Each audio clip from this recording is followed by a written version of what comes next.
योगेश का आज स्कूल में पहला दिन था। टीचर ने उसे सारे बच्चों से इंट्रोड्यूस कराया।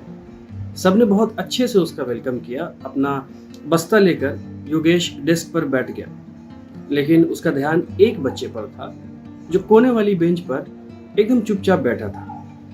कुछ तो अजीब था उस बच्चे में। वो बस योगेश को घूर कर देखता रहा, मुस्कुराया तक नहीं। जब योगेश ने बगल वाले बच्चे से पूछा, वो लड़का इतना चुप क्यों रहता है, ऐसे घूर कर क्यों देख रहा है, तो उसने कहा, अरे वो पागल है, वो किसी से बात नहीं करता। लेकिन वो हमेशा ऐसा नहीं था।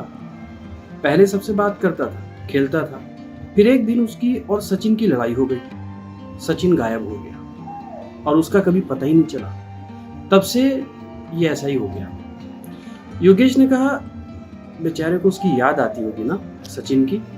उस लड़के ने कहा, नहीं, सचिन और ये लड़का दोस्त नहीं थे। सचिन तो खुद इसी की तरह था, एकदम चुप रहा करता था, किसी से बोलता नहीं था। लेकिन जब वो गायब हो गया तो अब ये लड़का उसकी तरह हो गया, एकदम अजीब। योगेश ने देखा कि वो लड़का जिसका नाम बबलू था, जो इतना चुप रहता था, अभी भी उसको घूर के देख रहा है। लंच में जब सारे बच्चे खेल रहे थे तो योगेश उससे बात करने के लिए पास गया। बबलू एक पेड़ के पास किनारे बैठा था। जैसे ही योगेश ने पूछा, तुम क्या सबके साथ खेलते क्यों नहीं हो, वो लड़का एकदम से उठा और स्कूल की बिल्डिंग के पीछे मैदान की दूसरी तरफ जाने लगा। वहां और भी ज्यादा अकेलापन था। योगेश को अजीब लगा, लेकिन उसने हार नहीं मानी। वो उस लड़के के पीछे पीछे बिल्डिंग के पीछे चला गया। वहां जाकर उसने देखा कि बबलू रुक गया और पलटकर योगेश की तरफ देख रहा था। बल्कि सिर्फ देख नहीं रहा था, उसके चेहरे पर एक अजीब सी मुस्कुराहट थी।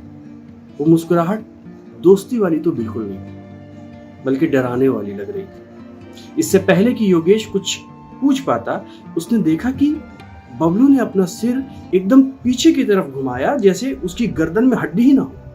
उसके हाथ पैर भी पूरी तरह पीछे की तरफ घूम गए। फिर वो दीवार से चिपक कर एक मकड़ी की तरह ऊपर चढ़ने लगा।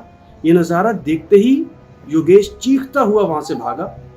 थोड़ी देर बाद जब वो अपने टीचर्स और बाकी बच्चों को ये बात बता रहा था, तो तब उसे सब पागल समझ रहे थे। बबलू भी वहीं एक कोने में एकदम चुपचाप खड़ा था।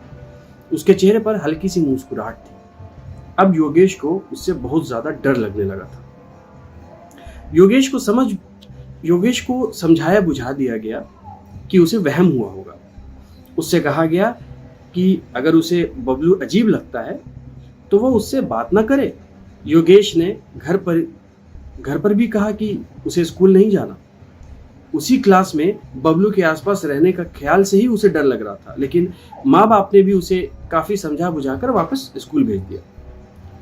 आखिर बच्चे की हर छोटी मोटी गलतफहमी की वजह से स्कूल की एडमिशन तो कटवाया नहीं जा सकता, लेकिन तब से योगेश के लिए उस क्लास में बैठना ऐसा हो गया था जैसे वो किसी बंद कमरे में भूत के साथ बैठा हो। योगेश अक्सर बबलू को देखता रहता और बबलू उसे देखकर मुस्कुराता। बाकी किसी बच्चे या टीचर को बबलू की सच्चाई नहीं पता था। सिर्फ योगेश जानता था कि वो कितनी खतरनाक चीज है। वो इंसान भी है या नहीं, ये भी उसे नहीं पता था। बबलू के पास कई अजीब ताकतें थी जिनके बारे में सिर्फ योगेश जानता था। योगेश अपनी ड्राइंग बुक निकालता बैग से तो उसके सारे कलर्स यहाँ वहां बिखरे हुए मिलते। बबलू उसे देखकर यूं मुस्कुरा रहा होता जैसे अंदर ही अंदर कह रहा हो, मैंने ही नहीं, मैंने किया।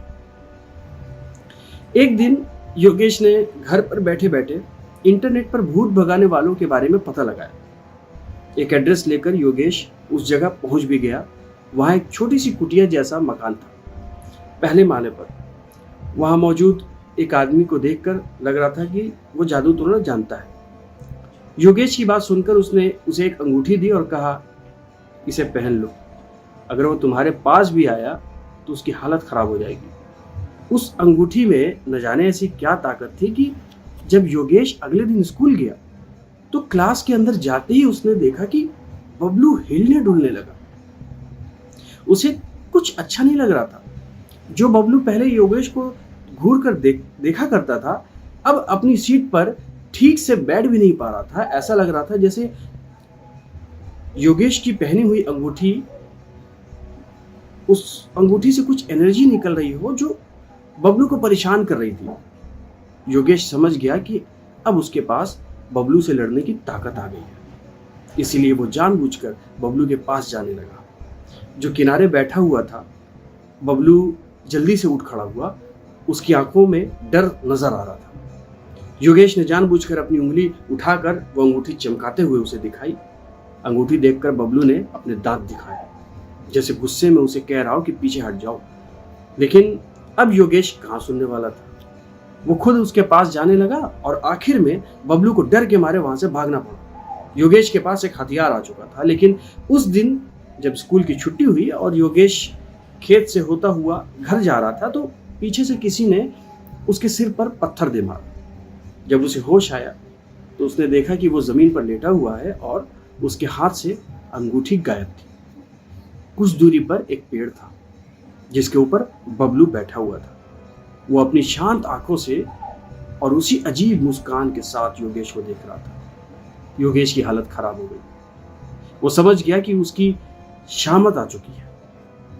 वो जल्दी से उठा और उस खेत में चिल्लाते हुए भागने लगा, लेकिन दोपहर के सन्नाटे में इस छोटे से गांव में उसकी आवाज सुनने वाला कौन था। दूर दूर तक सिर्फ खाली मैदान फैला हुआ था। आखिर में बबलू ने सीधे पेड़ से छलांग मारी और दौड़ते हुए योगेश को पकड़ लिया। उसका चेहरा अचानक बदलने लगा। अब बबलू किसी इंसान का बच्चा नहीं लग रहा था। उसकी सारी स्किन फटने लगी थी और उसका पूरा शरीर बदलने लगा। उसने योगेश का गला पकड़ते हुए कहा, मुझे रहने के लिए एक शरीर चाहिए। अब मैं तेरे शरीर में रहूंगा। ये शरीर पुराना हो चुका है।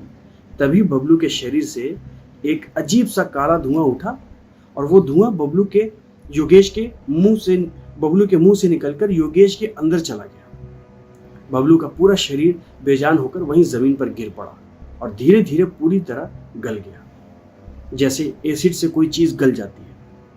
अगले दिन योगेश स्कूल में कुछ उसी तरह पहुंचा जैसे पहले बबलू हुआ करता था। एकदम शांत, किसी से बात ना करना, एक कोने में चुपचाप बैठे रहना।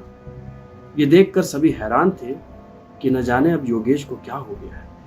कुछ दिनों तक बबलू के बारे में बातें होती रही और बाद में ये मान लिया गया कि किसी ने बबलू को गायब कर दिया। वो लापता हो गया था। लेकिन किसी को ये नहीं पता था कि बबलू तो उसी क्लासरूम में बैठा था, योगेश के अंदर, ठीक वैसे ही जैसे कभी बबलू के अंदर सचिन बैठा करता था उसके गायब होने से पहले। और अब इस खतरनाक चीज, इस राक्षस का अगला शिकार कौन सा बच्चा होगा, ये किसी को नहीं पता था। तो ये थी आज की कहानी दोस्तों। मिलते हैं एक नई कहानी के साथ।